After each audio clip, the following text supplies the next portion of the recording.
We're back, everyone. Sorry I didn't do the videos last week like I said I would. Stuff came up, just poor time management and the election and just blah. So, I'm going to do 3 videos this week. I'm going to film them all today, and then I'm going to post them over the course of the next 3 days. So today, tomorrow, and Thursday. So, to start off, since it's still no media November, I thought I would discuss the Hydra. Originally I was going to discuss multi-head dragons in general, but now I want to talk about specifically the Hydra. Now, when you think Hydra, you probably think some sort of multi-headed reptile. You may think it's a dragon, you may not think it's a dragon. But this, while not wrong, still isn't necessarily accurate. The Hydra was a specific individual monster in Greece. It wasn't originally the term for multi-headed monsters in general, or multi-headed serpents or dragons in general, and trust me, Greece had a lot of those. You had the Hydra, for one. Scylla, I think, had multiple heads in some depictions, and she was serpentine. Aladdin had like 100 heads. He was another dragon. The Chimera, which I'll discuss later, depending on who you ask, could be considered a Drakene, which is a female dragon. Just because in Greece a lot of the dragons were like chimerical, and the way you would know they were dragon wasn't necessarily because they were full dragons, but because they had parts of dragons. And the Chimera, with her fire breathing and her serpent tail and all that, matches a very hybrid level. And Cerberus, the 3-headed hound, also is a multi-headed creature that may or may not have been a dragon in Greece. The further back you go, it looks like it may have originated as some sort of, like, underground, like, underworld-associated, like, serpent monster, and then became a hound. And even as a hound, it's depicted as having, like, serpent heads covering its body. Something you probably didn't know. So, Hydra initially was just a single monster in Greece.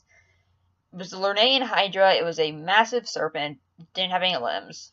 Not originally, at least. It was a massive serpent that lived in, like, the swamps near Lake Lernaea.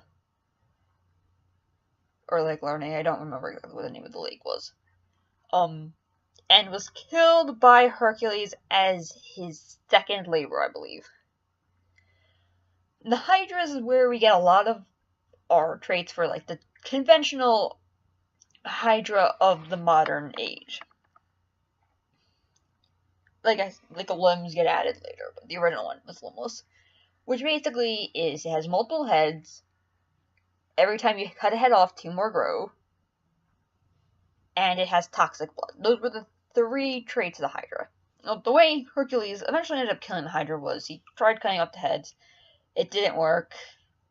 He eventually, I don't remember him or his cousin who realized it, because his cousin was there helping him.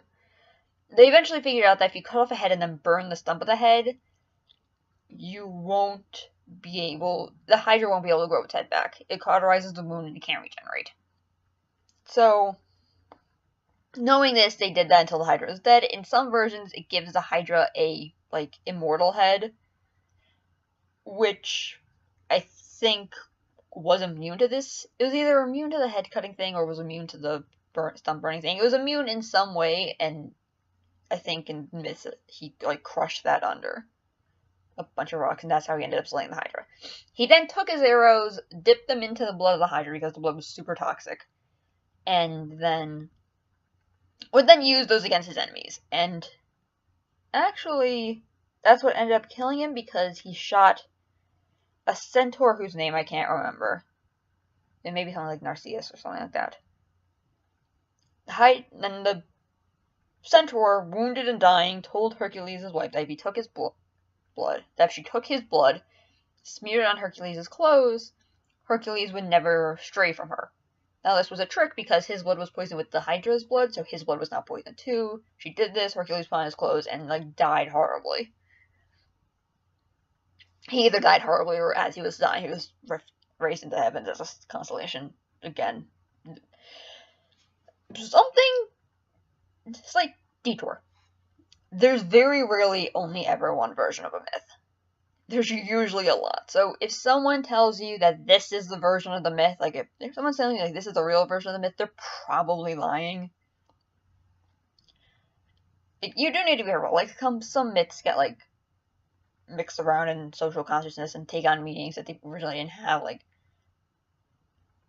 Beowulf originally, Grendel's mother probably had no connection to Cain because the thing predates like Christianity in the area. Why would they have had a connection to something that wasn't in the area yet?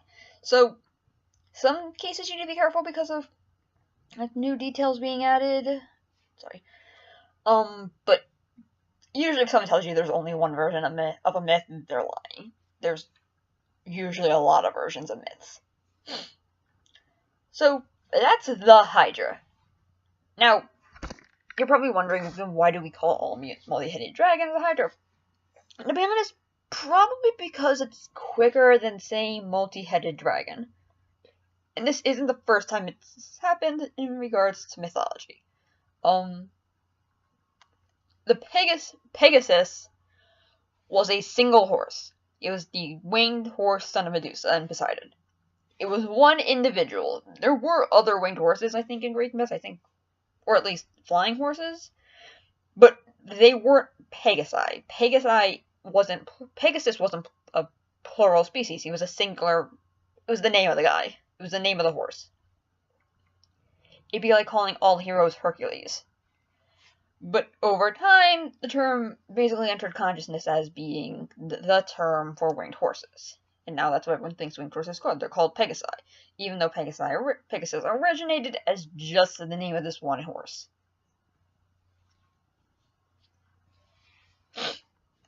Chimera is another one. Chimera was originally the name of just a particular monster and then eventually became like the term for an entire species in fantasy, and then eventually just like any genetic hybrid of any kind.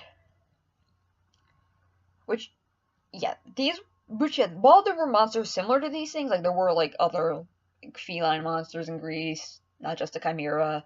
There were other multi-headed serpents in Greece, not just the Hydra. There were other winged horses. These were considered individuals with individual names. Like, there was only one Hydra because that was its name. So,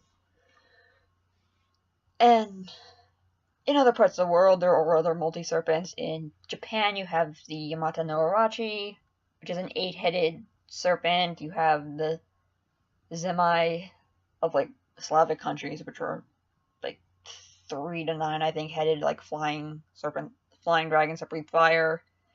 The Naga are depicted usually with multiple heads. So, multiple heads, dragons aren't just something from Greece, but the Hydra specifically refers only to the Hydra. The Lernaean Hydra that Hercules fought and slew during his second labor. So, like, comment, subscribe, and look for my more videos in the upcoming days.